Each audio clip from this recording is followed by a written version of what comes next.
So hello guys, welcome back to the new tutorial. In this tutorial, we are going to see what is this AMORLINC function in Power BI DAX.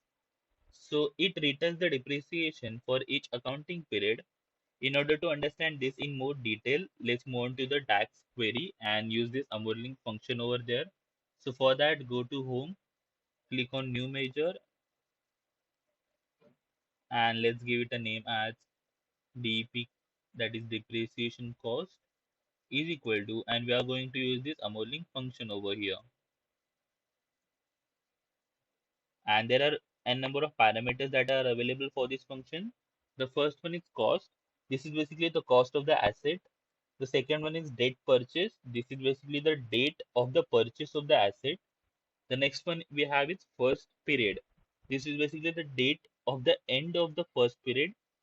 The fourth one is salvage. This is basically the salvage value at the end of the life of the asset.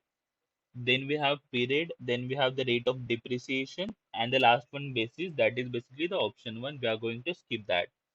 So let's fit some value for this function. Let's say the cost of my asset is 2400. The date purchase is, again, this is date, so we have to make use of date function over here.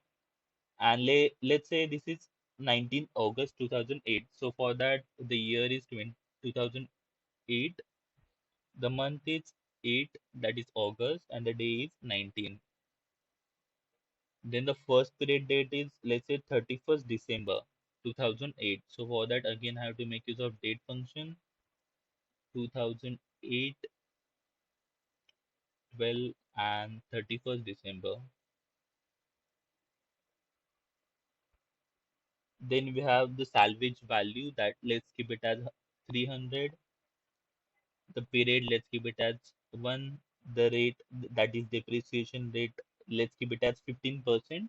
So that becomes 0.15, and just hit enter.